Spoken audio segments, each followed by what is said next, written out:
Good afternoon, good afternoon, good afternoon. I'm Jason Lawrence Turner, Senior Pastor of the Mississippi Boulevard Christian Church Disciples of Christ, and I want to welcome you to the Message in the Middle, right in the middle of your week on Wednesday afternoon at 12 noon. And I'm so grateful that you've taken the time to share with us, but you don't want to keep this all to yourself. I want you, if you're watching through Facebook Live, to share this Facebook Live with those who are your friends, or like it and start a watch party. You want as many people to know they have this opportunity for the study of the Word of God as it is applied to relevant life situations. And if you're watching through YouTube, please become a subscriber to the Boulevard's YouTube channel and then click that bell. That's a way of ensuring that you're going to get notifications every time we upload new content. So on this afternoon, I am excited to share with you as we continue this series, The Not 2.0.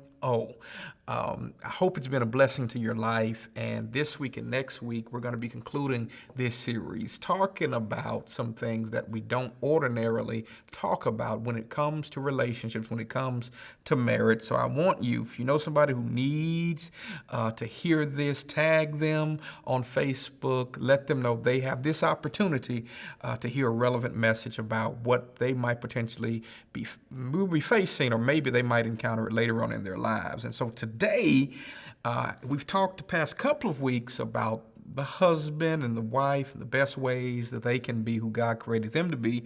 But today I want to shift and talk about understanding the anatomy of an affair and how to avoid them. How to avoid them, but also we want to understand the anatomy of an affair.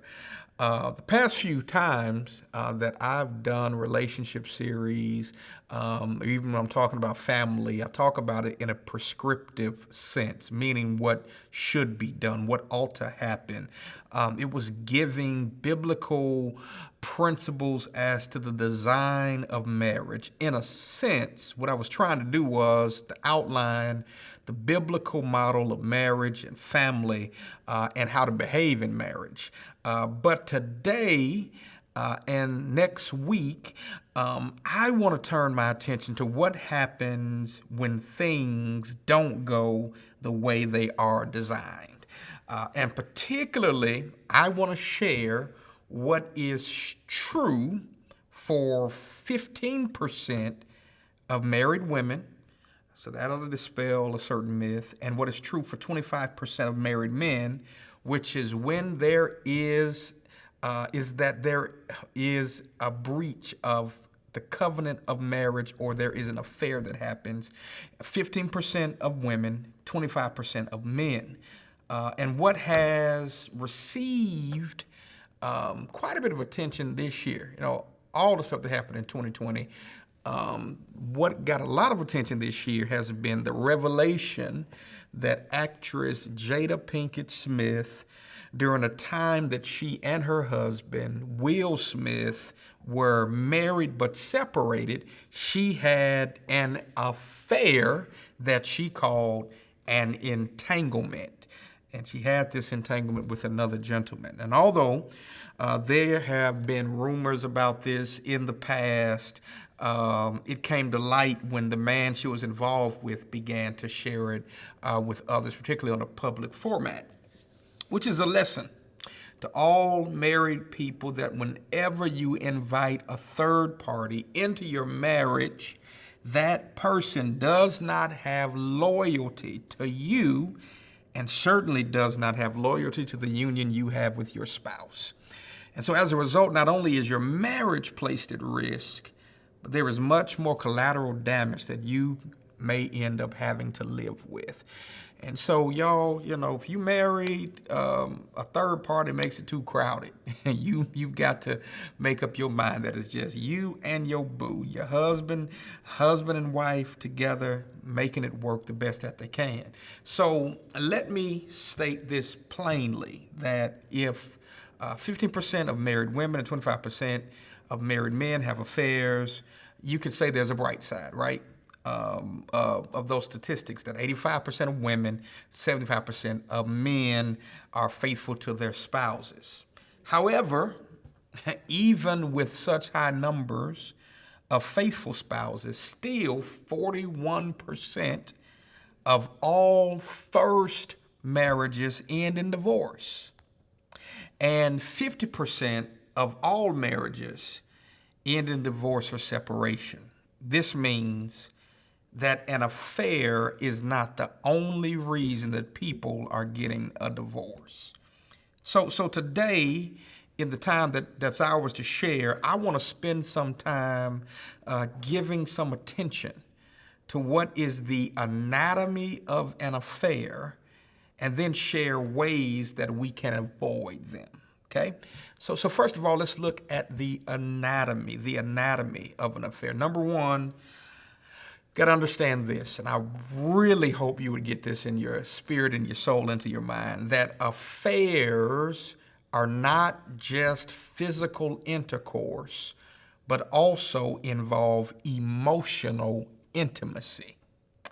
Not just physical intercourse, but it also involves when there is emotional intimacy.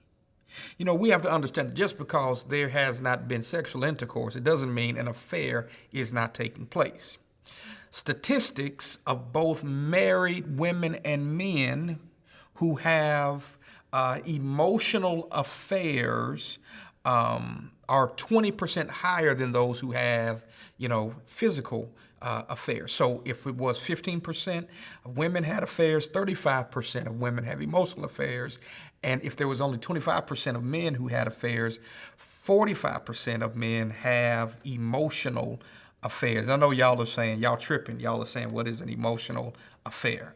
An emotional affair is when someone other than your spouse receives emotional energy from you that should be reserved for your spouse. And here are some signs, here are some symptoms of what an emotional affair looks like, is when you are in frequent contact with this person you're having an emotional affair with, even when you're not together. So you might encounter them, they might be on your job, but whenever y'all are apart, you might be at home, you might be on vacation, you're always in constant communication with them. That's a sign of an emotional affair. Secondly, when you want to share with them any news that occurs in your life first, you're possibly risking having an emotional affair. When this person takes over your thoughts and you convince yourself, watch this, that this person, out of all people of the world, really gets you, right? That's a sign of an emotional affair. When you begin to have personal conversations that should be reserved for you and your spouse alone, and you begin to have those conversations with this person, that's tending towards an emotional affair. And then here's a big no-no. You begin to compare them to your spouse. Matter of fact, some people even talk about their spouse to this person they're in an emotional affair with. You get into these positions when you spend lots of time together with this person. You begin to lie and keep secrets from your spouse. And while this person gets more of your time and attention, your spouse gets less and less of you. Now, all of those scenarios, in none of them do we mention physical intercourse. But it does point out what is problematic and might be leaning towards one having an emotional affair with someone. And my thing is whether it's physical or whether it's an emotional affair, an affair is an affair. All these signs demonstrate that you have begun an emotional relationship with someone else, which means if you're married, you're having an affair on your spouse. Here's a second piece of the makeup and anatomy of an affair. Affairs are rooted in deception, meaning that the one who is involved, the spouse that is involved, is not being fully truthful or transparent with their spouse. And I believe that marriages if there's going to be an authentic and a real marriage, it has to be grounded in the truth. As a matter of fact, a husband and wife owe it to each other to be truthful with their spouse, no matter how painful that truth may be. A lot of spouses choose not to tell the truth because it might tend to hurt their spouse. But if you're going to have an authentic and a real marriage, it has to be grounded in truth. But when there is an affair, there is a deliberate deception of your spouse. And you not only are leading them to believe some things about you that are not true, but you begin to live a life that is not true. And so while you present yourself to them as faithful and loyal, your actions elsewhere suggest that you're not living the truth. You're actually living a lie. So an affair is something that is rooted in deception and causes you not to be fully truthful and transparent. Here's the third piece about an affair. An affair exposes the weaknesses and insecurities of the unfaithful spouse. Most times when you hear of those who have had an affair attempting to explain their actions, it's rooted in a sense of, as they would describe it, dissatisfaction or not being fulfilled. And if we're honest, when you're not being fulfilled, it doesn't necessarily have anything really to do with your spouse. It can be because you had an adverse childhood experience or some trauma that you've experienced in the past that has caused you to attempt to work out your issues, your weaknesses, and your insecurities in a destructive way. And if I can go a bit further, spouses who find themselves in such predicaments are vulnerable and susceptible to temptation of an affair because they have some unresolved issues on the inside of them. I think it is necessary, it's helpful that if you're thinking about getting married, number one, you get premarital counseling, but also personally, you probably need to go and do some work with a therapist to make sure you're in the right place as you hope to bring your full self to the marriage. Here's the fourth part of the anatomy of an affair.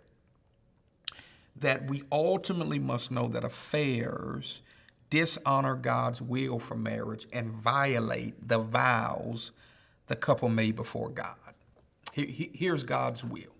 God's will is in Genesis 2, verse 24. It says that a man leaves his father and mother and is united to his wife, and they become one flesh.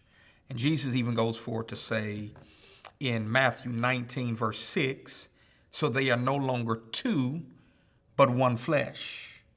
What therefore God has joined together, let not man, let not woman, or any person separate. Now, knowing that there is the union of marriage in which two become one, that is brought together, that's held together and sanctified by God, when a married person engages in an affair, it's not only an offense to your mate, it's ultimately an offense to the God who brought you all together. What we miss is, and the reason why we don't get this is that we're not paying attention as to what's going on at the wedding ceremony. First of all, we miss that the wedding ceremony is an act of worship, because God is present. God is to be reverenced. But further, when the officiant or the minister who's presiding opens up the experience, most times they open up with these words: "Dearly beloved, we've come together in the presence of God to witness and bless the joining together of this man and this woman in holy matrimony." And most times there are vows that say these words, or maybe the minister will ask it in this way: will you have this man to be your husband, to live together in holy marriage? Will you love him, comfort him, honor and keep him in sickness and in health? Watch this. Here's the line we forget. And forsaking all others, be faithful to him as long as you both shall live. Now, whenever you take those vows, you're not only covenanting with your spouse to keep these commitments, but you're making a covenant with God. So when you have an affair, this is the gravity of what has happened to the relationship you have with your spouse, is that you not only impact that relationship, but you're also impacting the relationship you have with God. So knowing that an affair has such a negative impact on marriage and on the relationship we have with God, we've got to be proactive, right? We can't keep looking at life through rose-colored glasses. Evil is real. The devil is real. Temptation is real. We've got to discover how we can avoid them. And I think there are four things I want to lift up that I believe are relevant to helping those who are determined to be faithful and true to the vows you've taken, to be faithful to your marriage and keep yourself from having an affair. And number one thing you've got to do is to be aware of yourself, which means to be aware of your weaknesses, your triggers, and your fault lines. It's in Galatians chapter 6 and verse 33 that Paul is writing to the church of Galatia, and this is what he says: "For if anyone thinks he is something when he is nothing, he deceives himself." This verse is important. And the reason why I like it, and I think it's relevant, is because it's coming within the context of Paul giving instructions to the church as it relates to what's supposed to happen when there's someone who has experienced a moral failure. Okay, they've messed up, they've missed the mark, they've fallen short of the glory of God. These people are not only to be rebuked, but the goal is for them to be restored. In the context of the church, acting with loving rebuke and graceful restoration, there is something that Paul is given as a sobering warning that all of us have to be careful, because if we begin to think that we are something, that we're holier than the other, we are in a sense exempt from temptation, we need to realize the reality: when we think we're something, we're actually nothing. And when we begin to think we're something when we're nothing, we're only deceiving ourselves.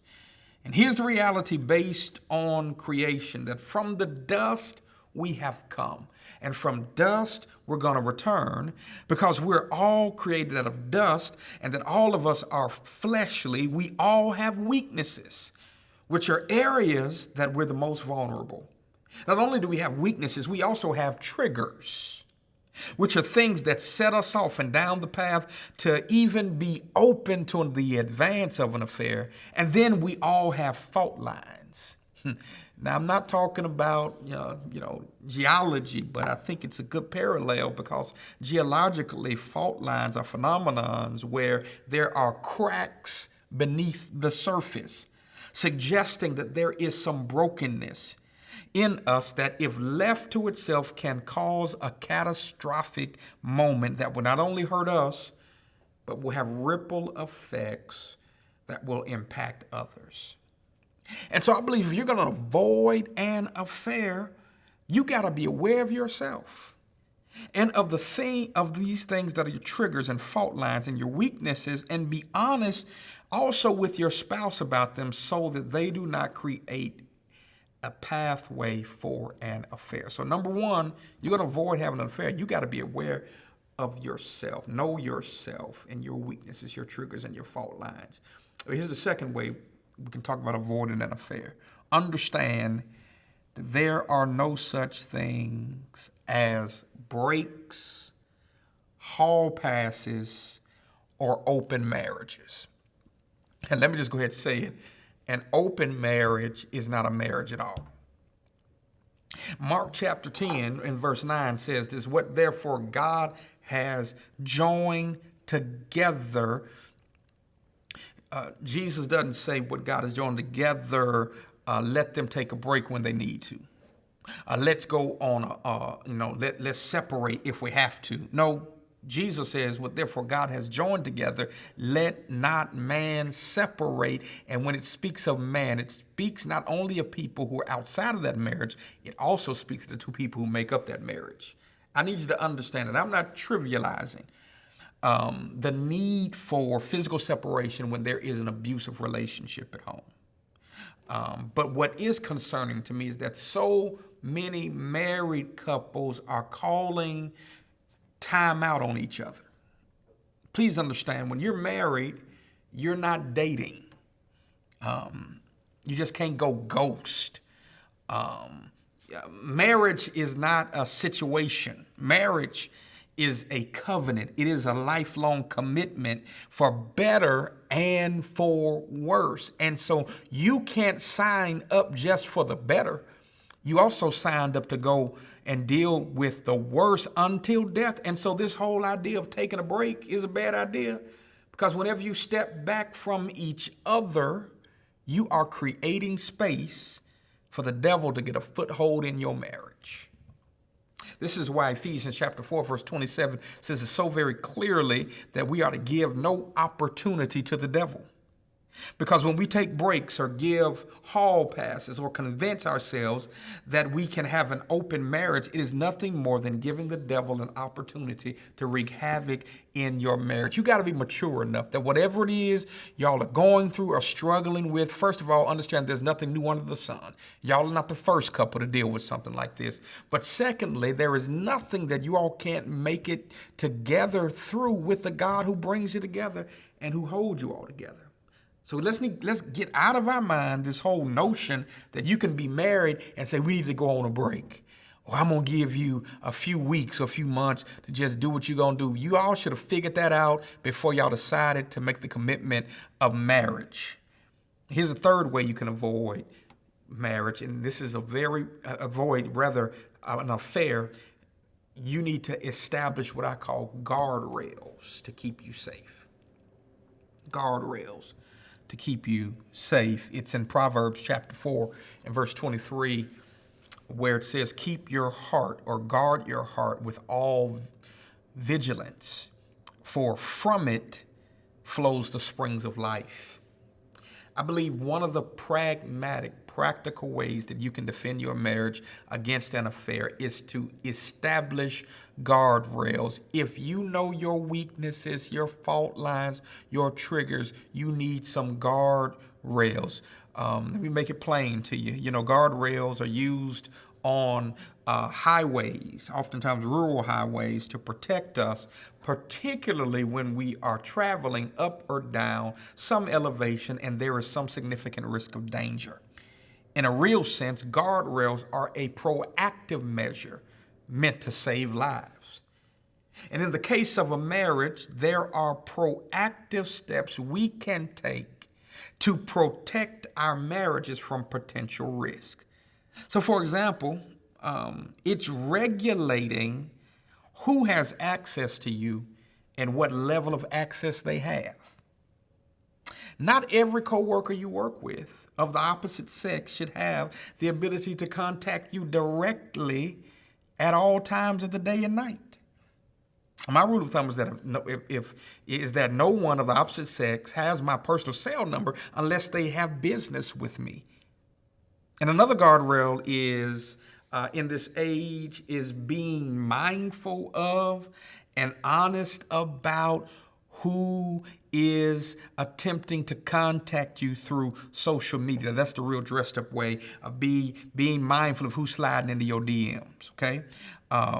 Or something that is controversial to some, and y'all can dispute me, you can argue about me, you can talk about me in the comment section, but one of the things that I believe in being transparent with my wife is about what's the passcode to my cell phone. And why? Why am I transparent about it? Why do I care? First of all, I have nothing to hide. If I have nothing to hide, why does it matter if she can unlock my phone, use my phone? Because there's nothing to see. but it might be an occasion where her phone, most days her phone loses power. She's been up moving about, handling business. So it's just normal for her to pick up my phone and unlock it and use my phone. And when she does, I'm not worried. I'm not sweating because I know there's nothing to hide. So what I'm saying is this: you ain't got to be like me. Everybody's different, but put guardrails in place so that you avoid being put in a potentially negative and detrimental situation. Let me put a quarter in the meter and park right here to speak to that single brother, that single sister, and even to that brother who's still trying to just live his life outside of marriage, that sister who's trying to do that. You need to start getting in the habit of doing right, because sooner or later, this stuff is going to catch up with you, and it's not going to be a pretty sight. So begin to develop that pattern, that practice of doing the right thing at all times. Here's the last thing I want to share with you about how to avoid an affair. Be 100% transparent with your spouse. Or let me put it this way, keep it 100. Keep it 100. Matter of fact, those of y'all who watching, just put 100 in the comment section. You got to keep it 100 with your spouse. One of the most powerful statements in the creation narrative, after God creates man, takes the rib out of man, creates woman, puts them together, puts them in the garden, tells them be fruitful and multiply. At the end of chapter 2 of Genesis, in verse 25, chapter 2 of Genesis, it says, "And the man and his wife were both naked and were not ashamed." They were both naked and they were not ashamed. Note this, that before the serpent entered the equation and before their fall from grace, before they're banished from the garden, Adam and Eve were at such a place with each other and with God that literally they had nothing to hide. And because they had nothing to hide, there was nothing to cover up. And that's why they're there in the garden naked and had no shame. It's important that you share with your spouse the whole truth, all of the truth, and nothing but the truth. And I'm just talking about, areas of your life that where you have potential to be dishonest, but share with them your fears. Share with them your needs and your desires. I think oftentimes the problem is that why there's not satisfaction when it comes to sex, because you don't communicate about it. You don't talk about what you like or don't like. You need to talk about these kinds of things with your spouse. You need to also share with them your weak points. But further, it can be as simple as you sharing when there is a certain person that you come across who's made an advance at you. There should be no fear in marriage about being open, about being honest and transparent. And as a word to the wise, where there are no secrets, there are no scandals. So my advice to you is to tell the truth. Be open and honest with your spouse. And I guarantee you, when you live like that, you can live just like Adam and Eve did in the garden before the fall. You can find yourself in a position of being naked and having no shame because you've kept it 100 with your spouse and y'all are able to grow in your relationship with each other. So listen, we talked about the anatomy of an affair. We talked about how to avoid them. Next week, I want to talk about how do you heal from an affair. Most times, and the church is guilty for doing this, when a couple doesn't make it, when there is an affair, we're not the best Christians, right? When Scripture talks to us about reconciliation, when it talks to us about restoration, all that we want to give people is rebuke, and there's place for that. They ought to be corrected, but thank God God doesn't treat us like we treat other people, that after rebuke, there has to be some restoration. there has to be some reconciliation. And I want you to come back next week. We're going to talk about it. We're going to be open, honest, real, and raw about it, because I think there's some couples, and there's some that have decided, yes, to have a divorce, but you're still wounded, and you've carried those wounds into other relationships. And I want you, and I believe God's will for you is to find healing so that you can move on and be who God created you to be. Well, it's been good to be with you this afternoon. If you know there's somebody who needs to hear this word, I want you to share this stream on Facebook or tag them now. Send them the YouTube link. We want to get the word out. Also, we are encouraging you during these times. Every opportunity I get, I want to remind you of signing up at connect at theboulevard.org. If you want to connect with our church, or if you want to get our e-news, send an email to info@theboulevard.org. During this season of the year, I also have to remind you of your civic responsibility. If you have not, as of yet, completed the 2020 census, please make sure you're counted. It takes all of 10 minutes to do, but it means a great deal as it relates to allocation of resources to our communities. There's some communities in Memphis, Tennessee right now where only 28% of those who live in that area have filled out their census. And so we need you to go to census.gov and make sure you complete your census. And then secondly, I need you to get ready beginning October 14th to find your voting precinct. Let's bombard the polls. Or if you're going to vote by mail, please request your ballot way ahead of time. Send it off way ahead of time. We need every vote as possible so that we can see the change that our country really needs to see. Well, that's all the time I have for this afternoon. I hope you'll come back and share with us next week in the Message in the Middle. Until then, may God bless you. May God keep you is our prayer.